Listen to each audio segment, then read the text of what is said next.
ஒரு ராசியான இடத்துல ஒரு ராசியான ஆளுங்க வந்து இந்த ஹாஸ்பிட்டல் ஓப்பன் பண்ணியிருக்காங்க.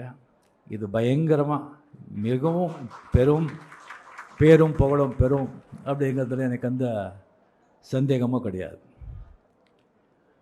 சரி, இந்த ஹாஸ்பிட்டலுக்கு வந்து போகிறது வந்து ஒன்று நோயாளிகளுக்கு வந்து பார்க்குறதுக்கு நமக்கு வேண்டியவங்க வந்து அங்கே ஹாஸ்பிட்டலில் இருந்தால் அவங்கள பார்க்குறதுக்கு நம்ம போகிறோம். இல்லைன்னு சொன்னால் நம்ம நோயாளியாகவே நம்ம போகிறோம். நான் காவேரி ஹாஸ்பிட்டலில் வந்து ஒரு மிகப்பெரிய ஒரு ஹெல்த் இஷ்யூவில் வந்து நான் நோயாளியாகவே நம்ம ஆழ்வார்பேட்டை காவேரி ஹாஸ்பிட்டலில் வந்து நான் வந்து அட்மிட் ஆகிருந்தேன். அங்கே இது ஒரு ஒரு ப்ராப்ளம் வந்த உடனே எங்கள் மிஸ்ஸஸ்க்கு வந்து டாக்டர் பரணி நல்லா தெரியும். அவர் ஃபோன் பண்ண உடனே இம்மிடியட்டாக வந்து அந்த சீரியஸ்னஸ் புரிஞ்சு, அந்த சீரியஸ்னஸ் எனக்கே தெரியல. பரணி சிவராஜன் 2 பேரும் காரை ஓட்டிகிட்டு வந்து என்னை பார்த்த உடனே ஆம்புலன்ஸ் கூட எதிர்பார்க்காம அதே ஒரு ஆம்புலன்ஸ் மாதிரி சும்மா ஒரு ஆட்டோ ரிக்ஷா பூந்து போகிற மாதிரி ஜஸ்ட் ஒரு 10 மினிட்ஸில் வந்துட்டு ஆழ்வார்பேட்டை காவேரி ஹாஸ்பிட்டல்கிட்ட இருந்தாங்க.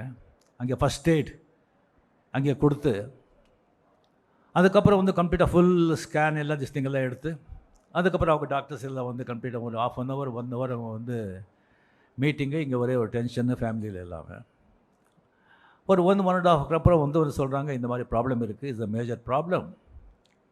இதை வந்து ஜஸ்ட் வந்து ஒரு 3-4 ஹவர்ஸ்லேயே நம்ம வந்து இதை ஆப்ரேட் பண்ணணும், இல்லைன்னா 1 day மேக்ஸிமம், அது வரைக்கும் நம்ம இது பண்ணிக்கலாம், இல்லைன்னா ரொம்ப அது வந்து டேஞ்சர் ஆகிடும். It's very major operation. So இங்கே வந்து நம்ம பசங்க நம்ம ஃபேமிலி நேச்சுரலி இல்லைங்க இன்னும் பெரிய ஹாஸ்பிட்டல் இருக்குது, நம்ம அங்கே போகலாம் இங்கே போகலாம், இதுக்கு ஷார்ட்டேஜ் ஃப்ளைட் பண்ணிவிட்டு நம்ம ஃபாரினே கொண்டு போகலாம் அப்படியெல்லாம் வந்து அவங்க பேசுகிறாங்க. ஸோ எனக்கு வந்து டாக்டர் சேகர் அவர் திஸ்டிங்க வந்தார். அதுக்கு வந்து ஒரு ஸ்பெஷலிஸ்ட் அவர் பார்த்த உடனே எனக்கு வந்து ஒரு மாதிரி ஒரு பாசிட்டிவ் ஃபீலிங் எனக்கு வந்தது. அதுக்கப்புறம் என்னுடைய பர்சனல் டாக்டர் வந்து ரவிச்சந்திரன் மியாட், அவர்கிட்ட நான் வந்து அதுக்குள்ளே அவர் தெரிஞ்சு போச்சு. அவருக்கு நான் கேட்டேன். அவரும் வந்துட்டுருக்காங்க. வந்த உடனே சொன்னாங்க, யார் பண்ணுறாங்க ஆப்ரேஷன்? இந்த மாதிரி சேகர் பண்ணுறாங்க, he is the best, happily you do it here, no problem அப்படின்னு சொன்னாங்க.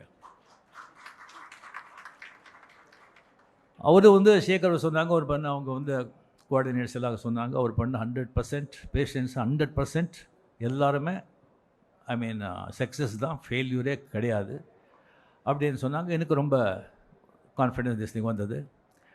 சரி, ஆப்ரேஷன் தியேட்டர் போகிறதுக்கு முன்னால் சேகர் வந்து சொன்னாங்க, 99% கேரண்டிங்க, 1% அப்படி இப்படின்னு சொன்னாங்க. இந்த 99% முடிஞ்சு போச்சு நமக்கு. இந்த 1% தான் நமக்கு வந்து மைண்டில் வந்து ஏறிடுச்சு.